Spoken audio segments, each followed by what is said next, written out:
Acid base titration एक ऐसा topic है जो कि जीएसआई प्रीलिम्स में भी है और मेंस में भी डिटेल्स में है। मेंस में इनऑर्गेनिक केमिस्ट्री के पोर्शन में एसिड बेस टाइट्रेशन को रखा गया है with other volumetric titrations like complexometric titration, redox titration, precipitation titration etcetera. हम शुरू करते हैं एक strong acid versus strong base के टाइट्रेशन के एग्जाम्पल को लेके, जहाँ पे वर्चुअली हर एक पॉइंट में टाइट्रेशन के हर एक पॉइंट में कितना पीएच हो रहा है सोल्यूशन का और कैसे ग्राफ बन रहा है वो हम प्रैक्टिकली देखेंगे।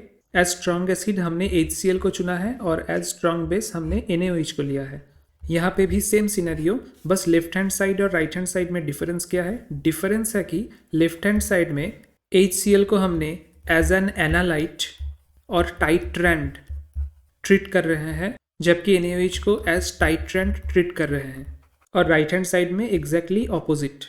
एसिड और बेस दोनों केस में ही 0.1 नॉर्मल कंसेंट्रेशन का है और 25 ml है in conical flask in both cases. अब इन दिस केस जब हमने कोई भी NaOH को ऊपर से नहीं ऐड किया है, सो NaOH एडेड इज 0 ml, तब सोल्यूशन का pH कितना होगा? Minus log of H plus का कंसेंट्रेशन कितना है? 0.1 इक्विवेलेंट वेट पर लीटर। एक इंपॉर्टेंट चीज, एनालिटिकल केमिस्ट्री पार्ट 2 में मैंने एसिड मिक्सचर का pH, बेस मिक्सचर्स का pH, acid and base mixture का pH, इन सब का फॉर्मूला डिराइव करके दिखाया है। और वहाँ पे बहुत एक इंपॉर्टेंट चीज़ मैंने मेंशन किया था, प्रूफ करके भी दिखाया था कि pH डिटरमाइन करने के वक्त सबसे इंपॉर्टेंट फैक्टर होता है नॉर्मलिटी, ना कि मोलारिटी। मोलारिटी से आप pH मत निकालिएगा, और अगर मोलारिटी को यूज़ करते हैं तो उसके साथ इन फैक्टर मल्टीप्लाई करके यूज़ कीजिएगा, because molarity into n factor equals to normality. So at starting point pH होगा minus log of 0.1, 10 to the power -1 आ जाएगा और हमारा आंसर 1 होगा। सो 0 ml जब NaOH हमने ऐड किया है, सोल्यूशन का pH है 1। अब हम ऊपर से NaOH ए फ्यू ड्रॉप्स अगर ऐड करते हैं, एज्यूमिंग कि 5 ml ऐड हो गया है, एट दैट पॉइंट pH क्या होगा? अब ये प्योर एसिड नहीं रहा, एसिड और बेस का एक मिक्सचर हो गया है। और मिक्सचर का नॉर्मलिटी हम कैसे निकालते हैं? N1V1 minus N2V2 by total volume, मतलब V1 प्लस V2। N1V1 क्या होगा? जो मेजॉरिटी में होगा, और N2V2 जो लेस अमाउंट होगा। यहाँ पे बस 5 ml ही हमने बेस डाला है, NaOH सोल्यूशन को ऐड किया है, और सोल्यूशन में 25 ml HCl था। सो majority is HCl, so 0.1 into 25 minus NaOH का भी नॉर्मलिटी सेम है, इंटू हमने ऐड किया था 5 ml, divided by total solution का वॉल्यूम कितना है? 30 ml। सो 30, यहाँ से आपका आंसर आ जाएगा 0.067।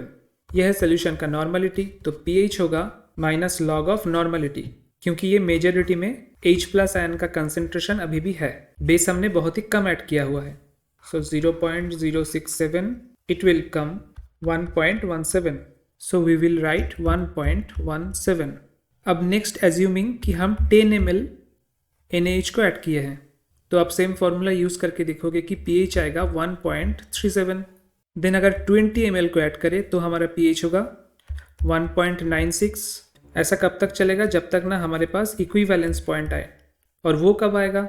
अगर हमारे पास 25 ml 0.1 नॉर्मल HCl है और उसको हम टाइट्रेट करवा रहे हैं 0.1 नॉर्मल NaOH से, सो N1V1 इक्वल्स टू N2V2 करके हमारा आंसर आएगा V2 equals to 25 ml exactly.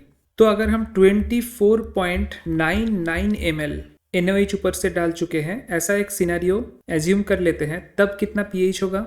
Mixture का नॉर्मलिटी होगा N1V1 minus N2V2 divided by total volume. अब मेजॉरिटी में तभी भी HCl है, क्योंकि वो 25 ml है और बेस हमने 24.99 ml ऐड किए हैं। सो टोटल वॉल्यूम हो जाएगा 49.99 ml। N1 की जगह 0.1 इंटू 25 माइनस 0.1 इंटू 24.99। नॉर्मलिटी आ जाएगा मिक्सचर का 2 into 10 to the power -5। So pH will be minus of log of normality, because यही है H प्लस आयन का कंसेंट्रेशन। सो आपका आंसर आएगा 4.70। So 4.70 will be the pH। अब एट इक्विवेलेंस पॉइंट जब हम 25 ml NaOH ऐड कर चुके हैं, then for the case of strong acid versus strong base pH होगा 7। इक्विवेलेंस पॉइंट हमेशा 7 pH नहीं जनरेट करता। Weak acid versus strong base या फिर strong acid versus weak base, इन सब केसेस में इक्विवेलेंस पॉइंट का फॉर्मूला अलग होता है और वहां पे pH या तो ग्रेटर देन या तो लेस देन 7 आपको मिलेगा। But in this particular case 25 ml NaOH add करने पे exactly 7.0 will be your pH। अब इक्विवेलेंस पॉइंट आने के बाद भी अगर और NaOH हम ऐड करें, फॉर एग्जांपल 25.01 ml, तो कितना pH होगा? अब सोल्यूशन में NaOH का amount is greater than HCl, क्योंकि NaOH है 25.01 और HCl है 25 ml। सो नाउ मिक्सचर का नॉर्मलिटी होगा 0.1 into volume of the greater one, मतलब 25.01 minus 0.1 into 25 divided by total volume कितना है 50.01, सो 50.01। ये भी आपका आएगा अप्रॉक्सीमेटली 2 इंटू 10⁻⁻5। लास्ट टाइम में भी मिक्सचर का नॉर्मलिटी मतलब 24.99 ml जब NaOH हमने ऐड किया था तब भी यही नॉर्मलिटी आया था, but there is a big difference. तब नॉर्मलिटी डिनोट कर रहा था कि सोल्यूशन में कितना H+ आयंस है, अभी ये नॉर्मलिटी डिनोट कर रहा है सोल्यूशन में कितना OH- आयंस है। सो अभी POH will be minus log of जो नॉर्मलिटी है, सो 10⁻⁻5 4.7। सो pH होगा 14 माइनस 4.7 इक्वल्स टू 9.3, क्योंकि एट 25 डिग्री सेंटीग्रेड और room temperature POH plus pH होता है 14। सो इक्विवेलेंस पॉइंट से बस थोड़ा सा ज़्यादा NaOH ऐड करने पे ही pH हो गया 9.3। अब अगर इसको हम प्लॉट करें pH y एक्सिस पे और volume of NaOH x axis पे, तो सबसे पहले हमारा pH था 1, उसके बाद ग्रेजुअली इंक्रीज हुआ। जंप कहाँ पे हुआ 4.70 से 9.3 यहाँ पे जंप हुआ। और इसके बाद भी अगर आप कैलकुलेशन करोगे कि 30 ml में कितना pH हुआ, 40 ml में कितना pH हुआ, तो देखोगे कि 11.96, 12.36 ऐसे करते करते rate of increasing value of pH बिल्कुल कम हो जाएगा। तो the final graph will be like this, जहाँ पे sudden change of pH is denoted by 4.7 से 9.3। सो दूसरा जो राइट हैंड वाला टाइट्रेशन था, जहाँ पे NaOH को हम कनिकल फ्लास्क में एज एनालाइट लिए थे और HCl को ड्रॉप वाइज ऐड कर रहे थे, वहाँ पे भी ये 3 फॉर्मूला यूज करके स्टार्टिंग पॉइंट वाला, एट एनी पॉइंट वाला और इक्विवेलेंस पॉइंट वाला, ये 3 फॉर्मूला यूज करके pH का जो वैल्यू मिलेगा उसको हम प्लॉट कर सकते हैं and we will get exact reciprocate of this graph. y axis change नहीं होगा, x एक्सिस में हो जाएगा volume of HCl added. So this is how acid based titration is done in practical life. बस एक डिफरेंस है, मैंने यहाँ पे दोनों का ही कंसेंट्रेशन 0.1 नॉर्मल एज्यूम कर लिया था। इन प्रैक्टिकल लेबोरेटरी प्रॉब्लम्स एक का कंसेंट्रेशन नोन रहता है, दूसरे का कंसेंट्रेशन अननोन रहता है। और ये ग्राफ प्लॉट करना हमारे लिए इंपॉर्टेंट इसलिए था क्योंकि टाइट्रेशन का एंड पॉइंट या इक्विवेलेंस पॉइंट डिटेक्ट करने के लिए हमें एक एक्सटर्नल सब्सटेंस चाहिए जिसको हम बोलते हैं इंडिकेटर। अच्छा, एक इंपॉर्टेंट चीज़, एंड पॉइंट और इक्विवेलेंस पॉइंट में डिफरेंस क्या है? इक्विवेलेंस पॉइंट है एग्जैक्टली जहाँ पे pH इक्वल्स टू 7 हो रहा है for strong acid versus strong base titration. मतलब इक्विवेलेंस पॉइंट 25 ml पे आएगा, या चाहे जो भी ml हो, x ml अगर है तो x ml पे आएगा। और अगर हम कोई वीक एसिड और स्ट्रॉन्ग बेस का टाइट्रेशन करें, फॉर एग्जांपल एसिटिक एसिड और NaOH, तब इक्विवेलेंस पॉइंट मान लीजिए आता है pH इक्वल्स टू 8.2 में। या फिर अगर हम कोई वीक बेस और स्ट्रॉन्ग एसिड का टाइट्रेशन करें तब मान लीजिए इक्विवेलेंस पॉइंट आता है pH इक्वल्स टू 5.6 में। तो इक्विवेलेंस पॉइंट का एक पर्टिकुलर वैल्यू होता है for every kind of titration, और उसके लिए एक पर्टिकुलर ml मतलब particular volume of solution theoretically हम डिटरमाइन कर पाते हैं। फॉर एग्जांपल यहाँ पे वो थियोरेटिकल वैल्यू है कि 25 ml, एग्जैक्टली 25 ml ऐड करने पे हमारा इक्विवेलेंस पॉइंट आएगा। लेकिन रियल टाइट्रेशन पे एंड पॉइंट उसी को बोला जाता है जब हमारा कलर चेंज होता है। इंडिकेटर के थ्रू हमें कलर चेंज दिखाई देता है। अब वो एग्जैक्टली 25 ml में ना आके अगर 25.05 ml में आए तो ये हमारा एंड पॉइंट हो जाएगा। और एक पॉइंट का कंसेप्शन है, वो है इन्फ्लेक्शन पॉइंट। इन्फ्लेक्शन पॉइंट क्या है? This is just a mathematical diagrammatic conception जहाँ पे कोई भी अगर आपके पास वेव दिया गया हो तो उस वेव का एक कनकेव साइड होता है और एक कन्वेक्स साइड होता है, और वो दोनों साइड के बीचों बीच जो पॉइंट रहता है उसको हम बोलते हैं inflection point. So ideal titration वही टाइट्रेशन होगा जहाँ पे इक्विवेलेंस पॉइंट, एंड पॉइंट और इन्फ्लेक्शन पॉइंट तीनों एक ही पॉइंट में मर्ज करे। सो एनीवे हम बात कर रहे थे इंडिकेटर का कि हम कौन सा इंडिकेटर चूज करें और इंडिकेटर कैसे काम करता है।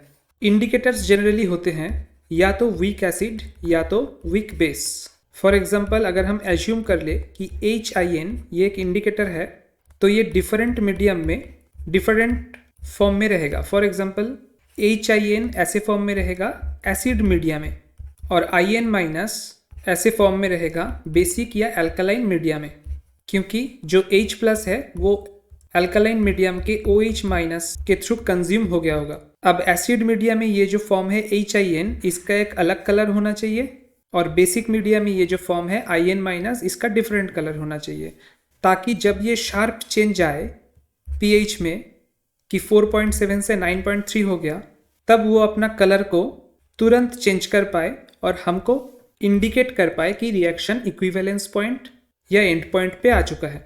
इंडिकेटर के रिगार्डिंग दो थ्योरी है, एक है ऑस्वाल्ड थ्योरी और एक है रेजोनेंस थ्योरी, जो डिनोट करता है कि इंडिकेटर क्विनोइड फॉर्म में कौन सा कलर देगा और बेंजीनोइड फॉर्म में कौन सा कलर देगा। और टाइट्रेशन का pH चेंज का जो रेंज है उस रेंज को देख के हम डिसाइड करते हैं कि कौन सा इंडिकेटर हमें यूज़ करना है। फॉर एग्जाम्पल यहाँ पे हम लोग स्ट्रॉन्ग एसिड और स्ट्रॉन्ग बेस पे कोई भी इंडिकेटर यूज़ कर सकते हैं, preferably phenolphthalein, methyl red, methyl orange ये सब यूज़ करते हैं। लेकिन अगर weak acid versus weak base का टाइट्रेशन हो, या फिर strong acid versus weak base का हो, या फिर weak acid versus strong base का हो, तो सबका इक्विवेलेंस पॉइंट अलग आएगा और उसके इंडिकेटर के चॉइस भी अलग अलग आएंगे। और एक इम्पॉर्टेंट चीज़, strong acid versus strong base में भी इंडिकेटर का एफिशिएंसी कम हो सकता है अगर हम जो एसिड और बेस ले रहे हैं उसका नॉर्मलिटी या मोलारिटी, मतलब जो स्ट्रेंथ हम यूज़ करते हैं वो बहुत कम हो जाए। फॉर एग्जाम्पल 0.1 की जगह अगर हम 0.001 या 0.01 नॉर्मल सोल्यूशन से सेम टाइट्रेशन को परफॉर्म करते तो हमारे पास ग्राफ ऐसा आता। ये मान लीजिए 0.01 नॉर्मलिटी के लिए है, और अगर 0.001 नॉर्मलिटी का सोल्यूशन हम यूज़ करें तो ग्राफ और भी कम pH चेंज का रेंज हमें ऑफर करेगा, और इस कम रेंज में पर्टिकुलर इंडिकेटर को यूज़ करना हमारे लिए मुश्किल हो जाएगा। सो हमेशा स्ट्रॉन्ग कंसंट्रेशन का सोल्यूशन यूज़ करना चाहिए, चाहे वो किसी भी टाइप के टाइट्रेशन के लिए हो। तो ये ऑस्वाल्ड थ्योरी, रेजोनेंस थ्योरी और इंडिकेटर का कलर कैसे चेंज होता है और बाकी जितने भी तरीके का टाइट्रेशन है सबका इक्विवेलेंस पॉइंट में pH कितना होगा, pOH कितना होगा, ग्राफ कैसा आएगा, इन सब के बारे में हम नेक्स्ट लेक्चर में देखेंगे, और एसिड बेस्ड टाइट्रेशन को उसी लेक्चर में कंप्लीटली कवर कर देंगे। Thank you and have a nice day.